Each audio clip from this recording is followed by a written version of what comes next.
नमस्कार दोस्तों, मैं राजेश अग्रवाल लेक्चर नंबर 23 में आपका स्वागत करता हूं। प्राचीन भारत में बात कर रहे थे अपन।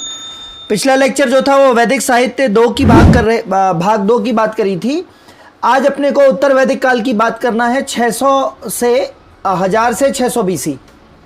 ठीक है, उत्तर वैदिक काल तो एक जनरल चीज़ थी, इसलिए आज मैं लाइव नहीं आया हूँ।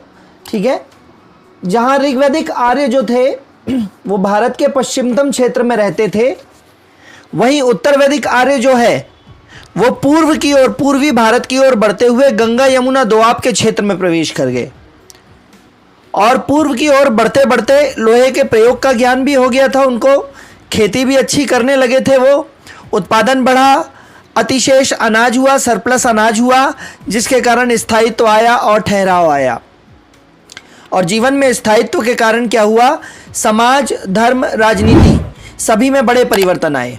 तो ये एक जनरल चीज़ पढ़ चुके हैं अपन पहले भी कि ऋग्वैदिक आर्य जो हैं वो पश्चिमतम क्षेत्र में निवास करते थे, और फिर जो उत्तर वैदिक आर्य है धीरे धीरे पूर्व की ओर बढ़े और गंगा यमुना दोआब तक पहुंच गए।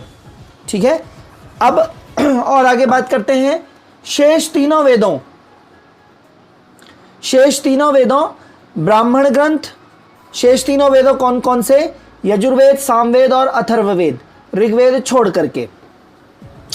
ठीक है, तो शेष तीनों वेदों ब्राह्मण ग्रंथ, अरण्यक और उपनिषद साहित्य की रचना हुई उत्तर वैदिक काल में। उत्तर वैदिक काल में किस किस की रचना हुई? शेष तीनों वेदों, ऋग्वेद को छोड़ के, और ब्राह्मण ग्रंथों की भी रचना हुई, अरण्यकों की भी रचना हुई और उपनिषद साहित्य की भी रचना हुई। फिर उत्तर वैदिक काल की जानकारी न सिर्फ इस साहित्य से मिलती है बल्कि उत्खनन से मिलती है। ये जो साहित्य मैंने बताया है, 3 वेद, ब्राह्मण ग्रंथ, अरण्यक और उपनिषद, इस साहित्य से न केवल जानकारी मिलती है उत्तर वैदिक काल की, बल्कि उत्खनन से भी उत्तर वैदिक काल का, जैसे अपन ने एटा के अतरंजी खेड़ा से बात करी थी, तो वहाँ से लोहे के साक्ष्य में लेते 1000 बीसी के, तो इस तरीके से। ठीक है, फिर शतपथ ब्राह्मण पिछला पढ़ा था अपन ने, वैदिक साहित्य में पढ़ा था शतपथ ब्राह्मण। तो शतपथ ब्राह्मण में विदेध माधव की कथा से जो है वो आर्यों के पूर्व दिशा में प्रसार की जानकारी मिलती है। शतपथ ब्राह्मण अपन पिछला वैदिक साहित्य में पढ़ चुके हैं। शतपथ ब्राह्मण शतायु यजुर्वेद का ग्रंथ है, तो शतपथ ब्राह्मण, तो इसमें विदेध माधव की कथा से पता चलता है कि आर्य जो है वो पूर्व के तरफ प्रसार करने लगे थे, भारत की पूर्वी दिशा में। और आर्य जो है वो बिहार में सदानीरा नदी तक फैल चुके थे। अब उत्तर वैदिक आर्यों की एग्जैक्टली बात चल रही है, तो आर्य जो है वो बिहार में सदानीरा या गंडक नदी तक फैल चुके थे। ठीक है, फिर ऋग्वेद में सरस्वती और द्विजद्वती नदियों के बीच के क्षेत्र को पवित्र मानते हुए उसे ब्रह्मावर्त का नाम दिया गया है। सबसे पश्चिमतम क्षेत्र है दोस्तों राजस्थान की तरफ, तो सरस्वती और द्विजद्वती नदियों के बीच के क्षेत्र को पवित्र मानते हुए ब्रह्मावर्त का नाम दिया गया है। ठीक है, जबकि वैदिक साहित्य से पता चलता है कि उत्तर वैदिक काल में आर्य जो हैं वो ब्रह्मावर्त को छोड़कर, मतलब पश्चिमी भाग को छोड़कर, गंगा यमुना दोआब के ऊपरी क्षेत्रों में प्रवेश कर गए। और गंगा यमुना दोआब के बीच का जो ऊपरी क्षेत्र है उसे बोला गया ब्रह्मर्षि देश। क्या बात आप समझ पा रहे हैं? भारत का जो ये भारत है, तो भारत का पश्चिम का इलाका जो है ये है ब्रह्मावर्त, और यहाँ से गंगा यमुना दोआब के क्षेत्र में यहाँ पे चले, जो गंगा यमुना दोआब के क्षेत्र में चले, तो गंगा यमुना दोआब के क्षेत्र में यहाँ पे गंगा और यमुना दोआब के क्षेत्र में चले तो उसको बोल दिया गया ब्रह्मर्षि देश।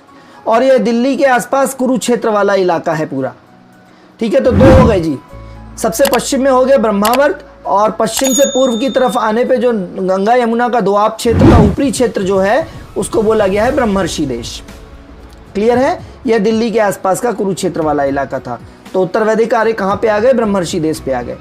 फिर इसके बाद आर्यों ने हिमालय और विंध्य पर्वत के बीच के समस्त भूभाग पर अधिकार कर लिया, और इसका नाम उन्होंने मध्य देश रखा।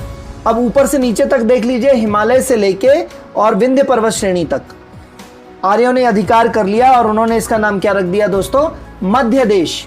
ठीक है, तो ब्रह्मावर्त से ब्रह्मर्षि देश, और ब्रह्मर्षि देश से मध्य देश। फिर उत्तर वैदिक काल में मध्य देश ही आर्य संस्कृति का केंद्र था। ये ध्यान देंगे, उत्तर वैदिक काल में या उत्तर वैदिक आर्य के समय मध्य देश जो था वो ही आर्य संस्कृति का केंद्र था।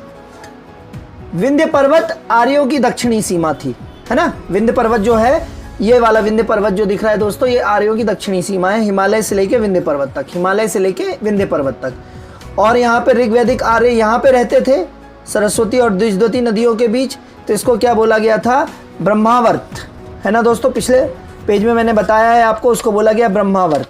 और फिर इस यहाँ से थोड़ा सा गंगा यमुना के पास के दोआब क्षेत्र दिल्ली वाले इलाके में आ गए, इसको क्या बोला गया है दोस्तों? ब्रह्मर्षि देश।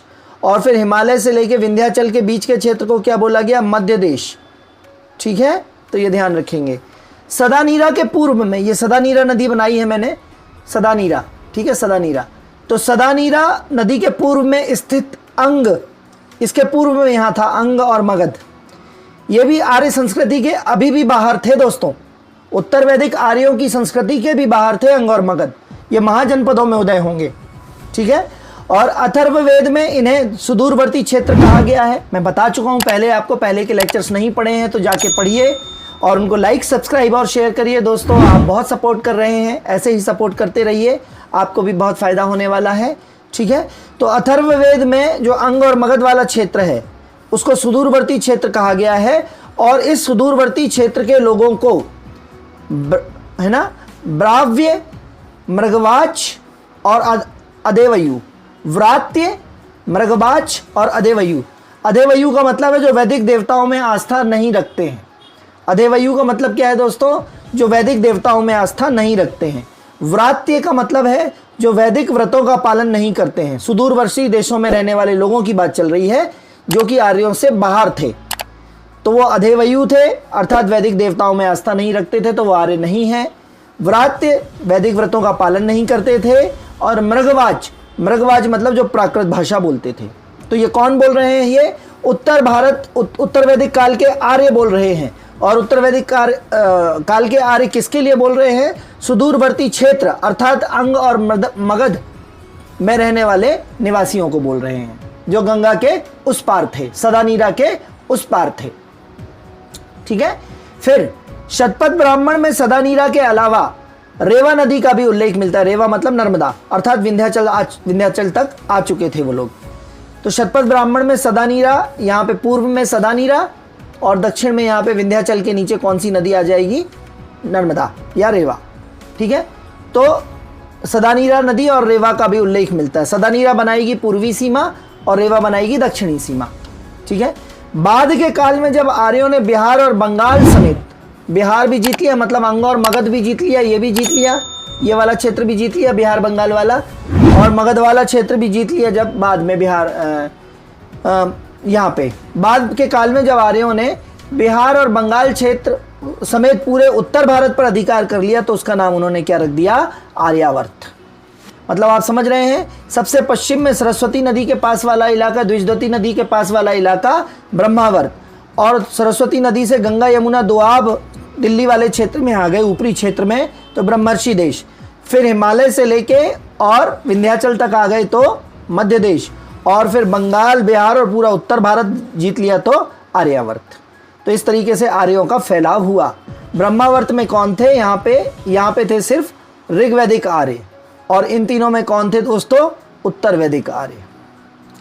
आई होप आपको अच्छे से समझ में आया होगा दोस्तों।